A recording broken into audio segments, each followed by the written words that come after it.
Let's move on to our top story this morning. The former Prime Minister Theresa May, who's announced she is standing down at the next election.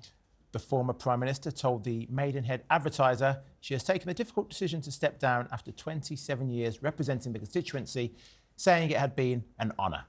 We've been getting your thoughts on this throughout the morning. What will her political legacy be? Stephen has got in touch to say Theresa is the worst PM ever, worse than Truss, because the country bounced back from Truss, but it will never bounce back from the terrible decisions made by May. And Terry from Ramsbottom says Theresa May didn't negotiate the Brexit deal. She did her best to screw it up. Joining us now is the political editor at Tortoise Media, Kat Neelan. Morning to you, Kat. Thanks for being with us. Stepping down on International Women's Day, our second female Prime Minister is bowing out now. Yeah, I mean, it's quite a moment. It's obviously a great moment for the Maidenhead Advertiser to get that scoop. And she joins sort of legions of other Conservative MPs who are stepping down. She has what, on the face of it, seems to be a very safe seat, although I'm sure that Labour and the Lib Dems are now going to be sort of battling it out to see whether they can claim that particular seat. On a train to Maidenhead as we speak. Yes. And, yeah, I mean, she has... We obviously, at the minute, we have quite a few former Prime Ministers. She is a sort of rare example of someone who has remained in the Commons, playing a really active role. And obviously, some of your viewers are less than enthused by her work as a Prime Minister, but I think no one can really doubt the level of sort of civic duty that she's demonstrated over the last few years, remaining as a backbench MP, being involved in debates, actually seeing some of the things that she did as Prime Minister be sort of ripped up or sort of, you know, revised, certainly, but still kind of there representing. So I think she's certainly done quite a lot for her constituents over the time. Yeah, a lot of our viewers are saying this is another rat jumping from a sinking ship, which I think is a little harsh. She's nearly 30 years of service. As you say, she had the humility to stay on after leaving the office of Prime Minister. So I'm not sure that she is just quitting because the Tories are facing oblivion. Well, I mean, look, there are, I think, a lot of ministers, current and former, who are seriously questioning whether they stand now. It's not just about whether they lose their particular seat, but there is, you know, this recognition that they will be in opposition for at least 5 years, perhaps 10. And having held a great office of state, the greatest office of state, do you really want to be in that position where it's so lacking in power? I mean, you know, obviously being a backbench MP in the party of government is sort of less power than she had previously, but she at least could speak to the people that did have that kind of ability to make change happen. She will not have any of that ability as a backbench MP in an opposition party. And I think there are several figures big names, who I would expect to sort of do likewise, resign before the election, because the sort of much dreaded fear of the Portillo moment. You know, no one wants to be the sort of big name that gets culled on election night itself.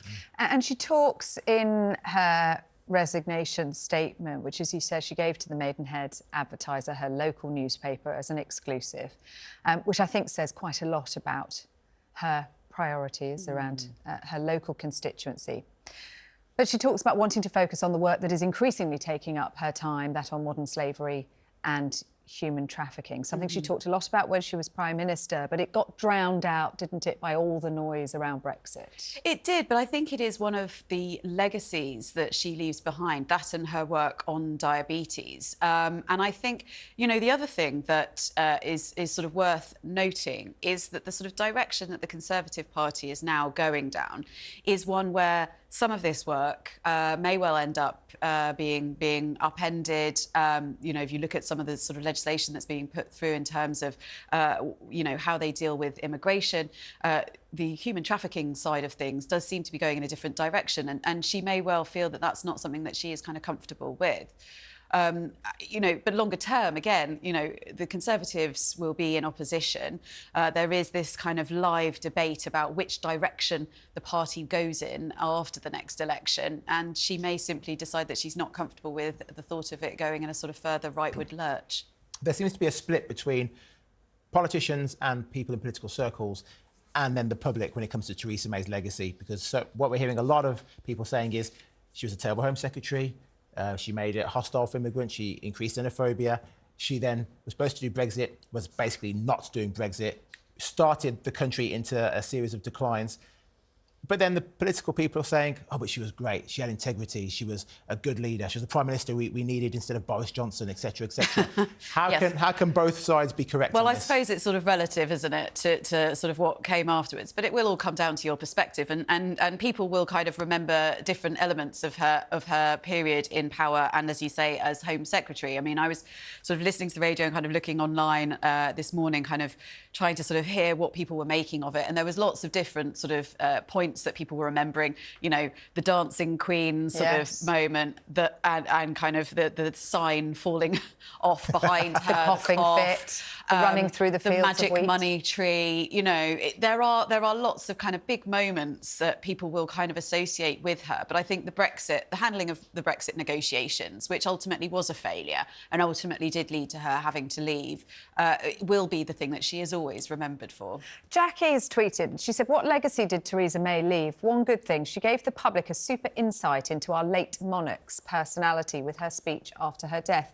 And actually, it's a really good point, Jackie, because I remember hearing that speech from Theresa May after the Queen had died, and the humanity in that speech and the comic timing, actually, and thinking, why didn't we see this side when you were in number 10? Yes, I think that's quite a common flaw, perhaps, of leaders, is that when they are in those kind of roles, they become quite constrained. And you see it often when they're sort of unleashed, they become themselves again and much more sort of free to speak their minds. And not have to ram home the message, strong and stable, strong and stable. Exactly, yeah. And their personality comes out more. You kind of see it with Ed Miliband as well. You know, he's sort of had a sort of late kind of development after being leader into sort of someone that kind of has found his more authentic voice. And she definitely did. I mean, she gives some cracking after dinner speeches and was voted the best speech of the year or best speaker of the year.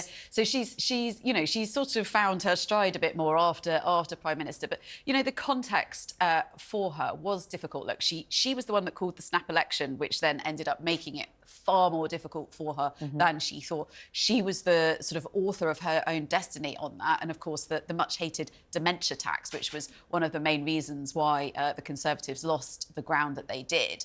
And her personal sort of failings when it came to the campaign. You know, they led a presidential campaign in 2017 because her personal ratings were so strong. That quickly fell off when she was in the spotlight. So there is a degree to which she has to take responsibility for the situation that she then found herself in when it came to Brexit negotiations. But there's no doubt that even with a good hand, that would have been a very difficult time. So with all of these black marks against all these errors she made, and we're still looking back and saying, my God, she was so much better than Sunak, than Truss, than Johnson. What does this say about our current crop of politicians? Well, that is a big question to ask. I think it is very much on perspective, isn't it? You know, you could argue, not dissimilarly, that Rishi Sunak is playing a bad hand. You know, the economy is very, very challenging at the minute, and he is sort of trying to sort of keep the show on the road as best he can. He's also got, again, not dissimilar to Theresa May, a hefty number of Conservative MPs who would rather he wasn't there and who are making life quite difficult for him. So it is difficult, but, you know, the mark of a good leader is about how you deal with these challenging times and how you show leadership. And sometimes it's just the case that people aren't up to the job. Kat, one of the challenges for the government at the moment on the front of the Daily Mail, don't leave our country defenceless. This is this report about defence spending and Britain having no credible plan to fund the armed forces. Yes, and bad news for the government. This is coming out on the week of the budget, of course, which didn't allocate extra spend for defence, despite the fact that we had been told that was something that was going to happen. They are still talking about increasing spend to 2.5% of GDP when the economic situation allows, which, as we all know, doesn't seem to be happening anytime soon. Yeah, I mean, this was a budget that was very much forward-thinking to a world in which the Conservatives are probably not going to be the ones making the decisions. And Conservative MPs deeply unhappy about the fact that we are sort of not better resourcing our army and our defence capabilities. But this report was really damning, not just of the government and the spend that's being allocated to the Ministry of Defence, but the Ministry of Defence own response to that money and the sort of wastage that has been happening. And so I think, there will be serious questions being asked, and Conservative MPs, particularly the sort of very hawkish ones that, the sort of Mark Francois being one of the people that was already criticising the government on the budget, likely to be asking some very serious questions, given some of the warnings that we have heard from some of our sort of military leaders, that really this is a sort of preamble to a much bigger sort of period of conflict. Kat Neelan from TalkToday, thanks very much indeed.